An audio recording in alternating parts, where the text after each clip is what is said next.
Estamos en plena Edad Media. Las iniciativas mercantiles de las repúblicas italianas hacia Oriente y el norte de África y la permanencia de los musulmanes en la península ibérica, en estrecha relación con los reinos cristianos, van a poner los cimientos del renacimiento de la cultura europea. Italia y España se van a convertir en los dos puntos estratégicos de penetración de las ideas filosóficas y científicas del mundo griego, a través de las traducciones árabes. A lo largo del siglo XIII, la Escuela de Traductores de Toledo va a ser el foco de atracción y el lugar de encuentro de sabios italianos, ingleses, franceses y alemanes, junto a árabes y judíos. En la misma época, la República de Pisa es una gran potencia comercial, con delegaciones en todo el norte de África. En una de estas delegaciones, en la ciudad argelina de Bujía, vive Leonardo, uno de los hijos de Bonacho, el responsable de la oficina de aduanas en la ciudad. Leonardo es educado por un tutor árabe en los secretos del cálculo posicional hindú y tiene su primer contacto con lo que acabaría convirtiéndose en uno de los más magníficos regalos del mundo árabe a la cultura occidental, nuestro actual sistema de numeración posicional. Leonardo de Pisa, Fibonacci, nombre con el que pasará la historia, aprovechó sus viajes comerciales por todo el Mediterráneo, Egipto, Siria, Sicilia, Grecia, para entablar contacto y discutir con los matemáticos más notables de la época y para descubrir y estudiar a fondo los elementos de Euclides, que tomará como modelo de estilo y de rigor. De su deseo de poner en orden todo lo que había aprendido de álgebra y de aritmética y al mismo tiempo de brindar a sus colegas comerciantes un potente sistema de cálculo que él ya había experimentado, nace en 1202 el Liber Abaci, la primera suma matemática de la Edad Media. En él aparecen por primera vez en Occidente las 9 cifras hindúes y el signo del cero. En su obra, Leonardo de Pisa nos brinda reglas claras para realizar operaciones con estas cifras, con números enteros y también con fracciones. Pero además nos introduce la regla de 3 simple y la regla de 3 compuesta y nos proporciona normas para extraer la raíz cuadrada de un número entero y además nos da soluciones de algunas ecuaciones de primer grado y de otras de segundo grado. Las cifras mal llamadas arábigas, en realidad debíamos decir hindúes, ya que solo el símbolo del cero es invención de los árabes, eran conocidas desde hacía unos cuantos siglos. Por desgracia para Leonardo de Pisa, el sistema de numeración arábigo-hindú no se impuso como herramienta habitual hasta bien entrado el siglo XV.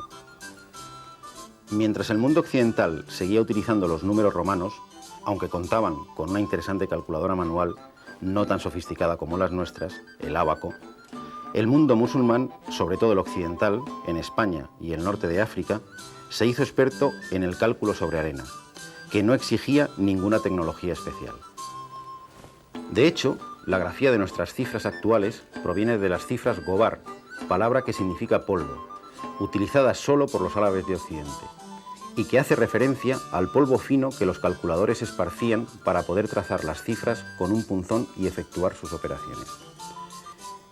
El hecho de utilizar letras para representar a los números y sobre todo el no contar con un sistema posicional en el que una misma cifra representa valores distintos según el lugar que ocupa, hizo imposible que el mundo griego y latino fuese capaz de crear algoritmos de cálculo sencillos para realizar las operaciones elementales de sumar, restar y multiplicar.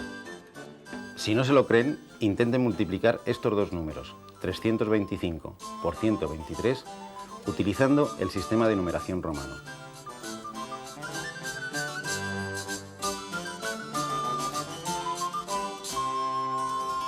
Si lo prefieren, pueden utilizar el ábaco.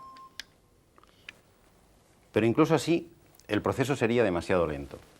En cambio, para un calculista de Córdoba, con su arena y su tablilla, la operación no requeriría más que unos pocos segundos. El hecho de haber introducido en la Europa cristiana este potente sistema de cálculo arábigo ya sería motivo suficiente para reservar a Fibonacci un papel importante en la historia de las matemáticas. Sin embargo, entre los matemáticos es más conocido por una curiosa sucesión de números. 1, 1, 2, 3, 5, 8, 13, 21, 34, 55... Esta sucesión la colocó en el margen de su libro Liber Abaci, junto al conocido problema de los conejos. Una pareja de conejos tarda un mes en alcanzar la edad fértil.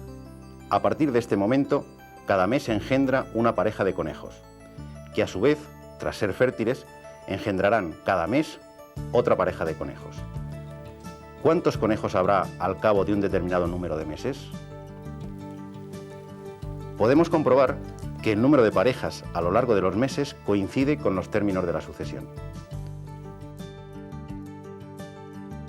Veamos con detalle estos números. Es fácil ver que cada término es la suma de los dos anteriores. Pero existe entre ellos otra relación curiosa. Si multiplicamos el tercero, 2, por el quinto, 5, el resultado es 10. Una unidad más que el cuarto término, 3 al cuadrado. Tomemos otros dos términos impares consecutivos. 5 por 13, 65. Una unidad más que 8 al cuadrado, 64. En cambio, si multiplicamos dos términos pares consecutivos, el segundo y el cuarto, 1 por 3, 3, es una unidad menos que el término intermedio al cuadrado, 2 al cuadrado igual a 4. Lo mismo ocurre con el cuarto y el sexto, 3 por 8, 24. Una unidad menos que 5 al cuadrado igual a 25.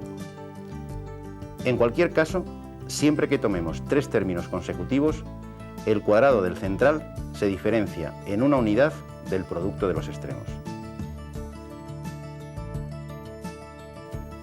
Podemos seguir investigando las curiosas relaciones numéricas que se producen entre los términos de la sucesión de Fibonacci. Por ejemplo, si sumamos los cuatro primeros términos, obtenemos 7, una unidad menos que el sexto término. Si sumamos los 5 primeros, tendremos 1 más 1 más 2 más 3 más 5 igual 12, una unidad menos que el séptimo término. Pero no son estas curiosidades las que hacen tan atractiva esta sucesión, al menos no tanto como para haber hecho pasar a su autor a la posteridad.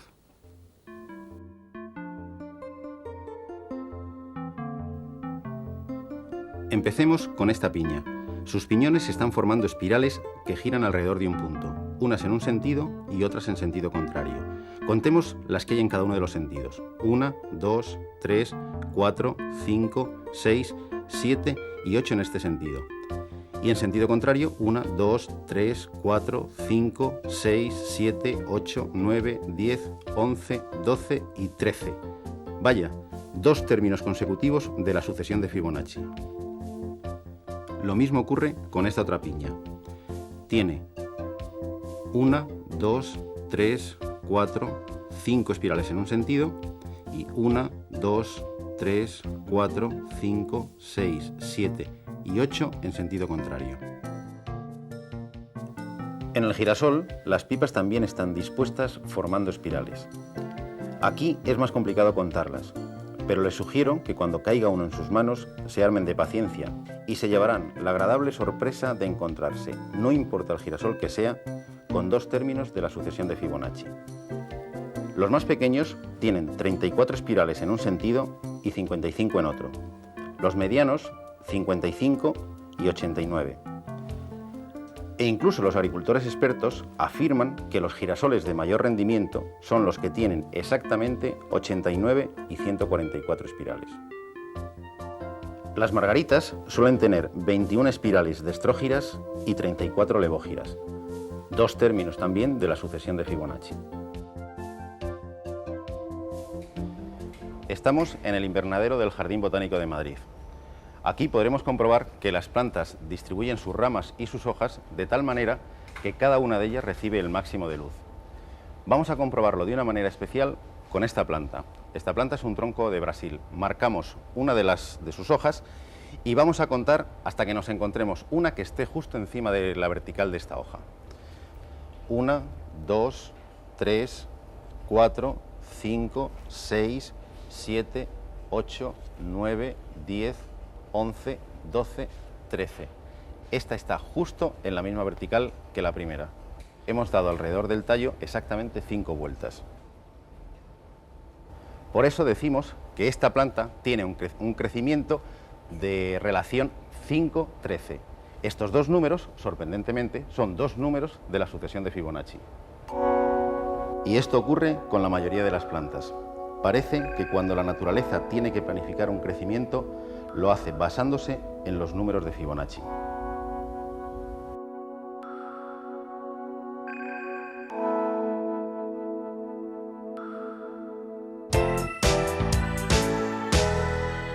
Vamos a construir una serie de rectángulos utilizando los términos de esta sucesión. Empezamos con un cuadrado de lado 1, los dos primeros términos de la sucesión. Construimos otro igual sobre él. Tenemos ya un primer rectángulo Fibonacci de dimensiones 2 por 1. Sobre el lado de 2 unidades construimos un cuadrado y tenemos un nuevo rectángulo de 3 por 2. Sobre el lado mayor de este construimos otro cuadrado. Tenemos ahora un rectángulo 5 por 3. Repitiendo el proceso, hemos llegado a este rectángulo de 55 por 34. Cuanto más avancemos en este proceso, más nos aproximamos al rectángulo áureo. Si unimos los vértices de estos rectángulos, se nos va formando una curva que ya nos resulta familiar. Efectivamente, es la espiral de Durero, la espiral del número áureo. ¿Tendrá algo que ver la sucesión de Fibonacci con el número de oro? Algo nos hace sospechar que sí. Dividamos cada término de la sucesión entre el anterior.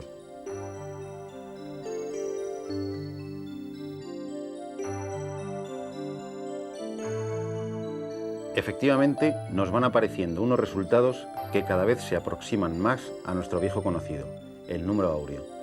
1,618033 etc. Como ya había descubierto el famoso matemático y astrónomo Johannes Kepler, la sucesión de Fibonacci está íntimamente vinculada con uno de los números más emblemáticos de la historia de las matemáticas y del arte, la sección áurea. Leonardo de Pisa no podía sospechar que un simple juego de conejos y una en apariencia inocente sucesión encerraban tantos misterios.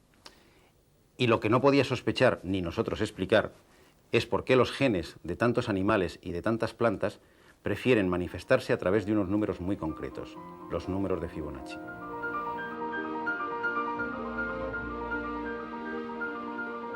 Hagamos una pausa para relajarnos con un poco de música de piano. Fíjense bien en el teclado.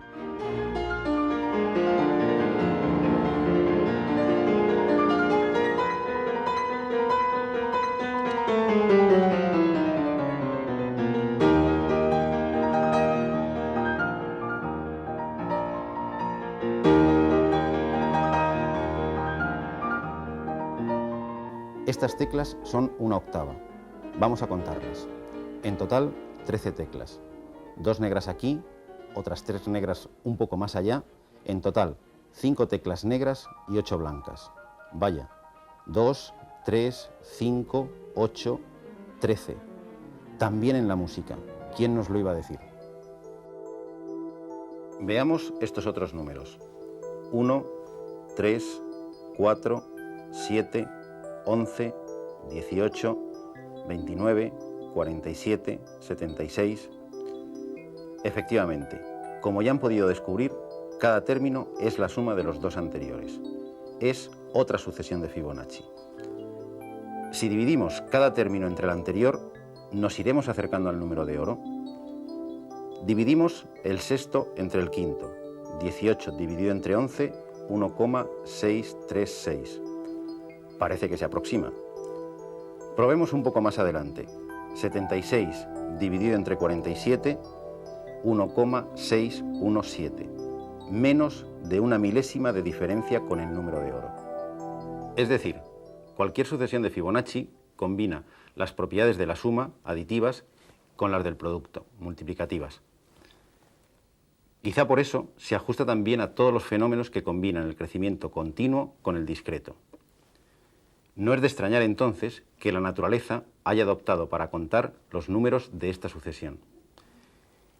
Y si la naturaleza le brinda estos homenajes a Fibonacci por un problema de conejos, nosotros no queremos dejar la ocasión de brindarle también nuestro homenaje por un hecho en apariencia simple, pero de gran trascendencia para la humanidad.